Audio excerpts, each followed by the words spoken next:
शीत युद्ध के सामान्य परिचय के बाद हम देखेंगे कि शीत युद्ध के लिए या शीत युद्ध की उत्पत्ति के कारण क्या रहे हैं।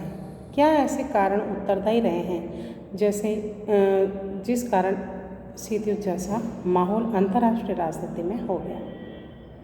तो इसका सबसे पहला कारण है ऐतिहासिक कारण।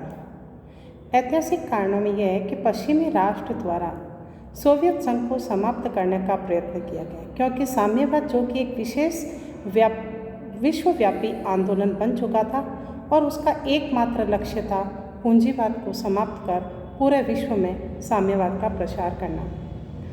पश्चिमी देश हिटलर को सोवियत संघ पर आक्रमण करने के लिए प्रेरित करते रहे। दूसरा कारण है तृतीय मोर्चे का प्रश्न, यानी दूसरे विश्व युद्ध में यानी कि सेकेंड वर्ल्ड वॉर में जब हिटलर ने सोवियत संघ को जन-धन की हानि पहुंचाई तो सोवियत संघ नेता स्टालिन ने मित्र राष्ट्रों से अनुरोध किया कि यूरोप में नाजी फौजों के विरुद्ध दूसरा मोर्चा खोल दें। रूजवेल्ट व चर्चिल ने इसे इग्नोर किया तो सोवियत संघ का पश्चिमी देशों के प्रति एक गलत धारणा बन जाना हो गया और उसी के अनुरूप वो कार्य करने लगा। अगला जो कारण रहा है वो है युद्धोत्तर उद्देश्य में अंतर। सोवियत संघ जर्मनी से रक्षा व संयुक्त राष्ट्र संघ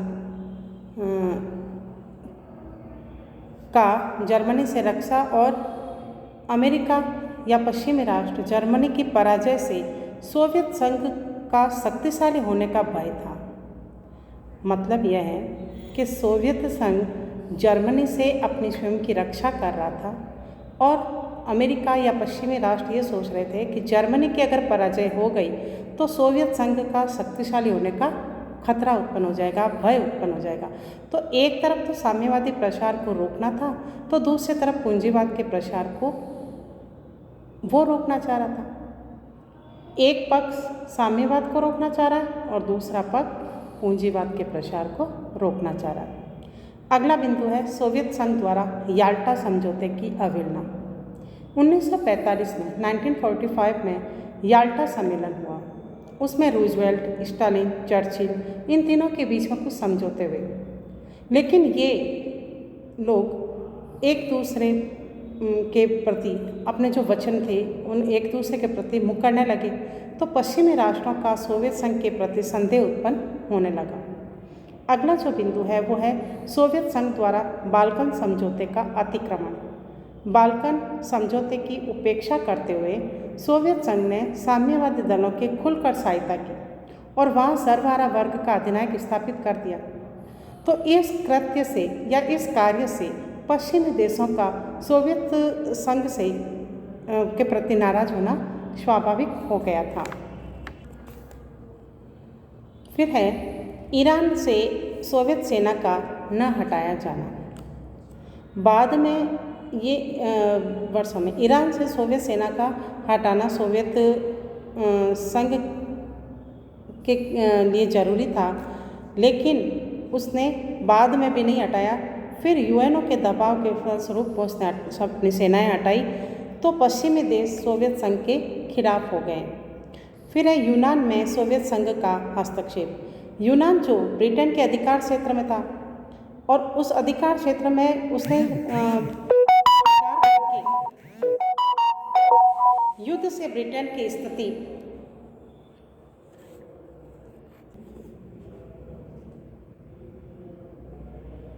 यूनान में सोवियत संघ का हस्तक्षेप। यूनान ब्रिटेन के अधिकार क्षेत्र में था तो उसे स्वीकार कर लिया गया। तो युद्ध से ब्रिटेन की स्थिति जो है वो काफ़ी कमज़ोर हो गई थी। तो ऐसे में उसके कमज़ोर होने के कारण वहाँ शक्ति शून्य को भरने के लिए पड़ोसी साम्यवादी देशों को बुलाना या दावा बुलवाना शुरू कर दिया और सोवियत संघ ने उसको प्रेरणा भी दी, प्रोत्साहन किया और सहायता देने का भी कार्य किया। तो इसके परिणाम स्वरूप ऐसा हुआ कि ट्रूमैन सिद्धांत और मार्शल योजना के तत्वाधान में अमेरिका का हस्तक्षेप करना आवश्यक हो गया, नहीं तो यूनान का सोवियत खेमे में जाना निश्चित था। अगला जो बिंदु है वो टर्की पर सोवियत संघ का दबाव। जब सोवियत संघ का हस्तक्षेप बढ़ने लगा तो अमेरिका ने चेतावनी दी कि टर्की पर आक्रमण किसी भी का भी वो सहन नहीं करेगा और मामला जो है वो संयुक्त राष्ट्र संघ में चला जाएगा, यानी कि यूएनओ में चला जाएगा। फिर है अणुबम का आविष्कार। दोनों देशों ने अणुबम का आविष्कार किया, लेकिन एक दूसरे को छुपाए रखा, गोपनीय तरीके से किया। इससे भी दोनों राष्ट्र एक दूसरे के प्रति लड़ने पर उतर हो गए। शक्ति संघर्ष। शक्ति संघर्ष यानी कि मोर्गेनथाउ का मानना है कि शक्ति की ही राजनीति का मूल सार तत्व शक्ति है। अब इनका आपसी संघर्ष भी अनिवार्य था, क्योंकि अगर अंतर्राष्ट्रीय राजनीति में अगर इस तरीके का नहीं होता है तो शक्ति संतुलन का एक नया संस्करण कैसे डेवलप होगा। तो एक सिद्धांत है अंतर्राष्ट्रीय राजनीति का कि शक्ति राजनीति को सैद्धांतिक जामा पहनाया जाता है। तो राष्ट्रीय और अंतर्राष्ट्रीय क्षेत्र में राजनीतिक संतुलन या शक्ति संतुलन का नया संस्करण शीत युद्ध को माना जाता है। फिर है वीटो का बार बार प्रयोग करना, यूज करना। जो वीटो पावर विशेषाधिकार दी जाती है सुरक्षा परिषद के स्थायी सदस्यों को, उसमें ये अमेरिका भी है और सोवियत संघ भी है। तो बार बार इसका अमेरिका का प्रयोग किया, सोवियत संघ का प्रयोग किया जाना भी पश्चिमी राष्ट्रों के लिए खतरा उत्पन्न हो रहा था और आपसी दोनों के हितों के कारण भी इन दोनों में झगड़े उत्पन्न हो रहे थे। एक का साम्यवादी का प्रचार करना था तो दूसरे का पूंजीपति राष्ट्र का अपने अंदर खेमे में लेने का था।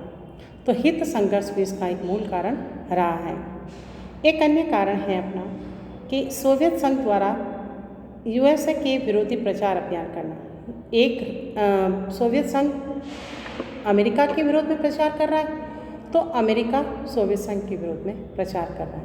दोनों ही अपने अपने राष्ट्रीय हितों को लेकर एक दूसरे के ऊपर आरोप प्रत्यारोप लागू करते हैं और विरोधी प्रचार अभियान शुरू करते हैं। ये भी शीत युद्ध का प्रमुख कारण माना जाता है। फिर है बर्लिन की नाकेबंदी। सोवियत संघ ने लंदन प्रोटोकॉल का उल्लंघन करते हुए बर्लिन की नाकेबंदी कर दी।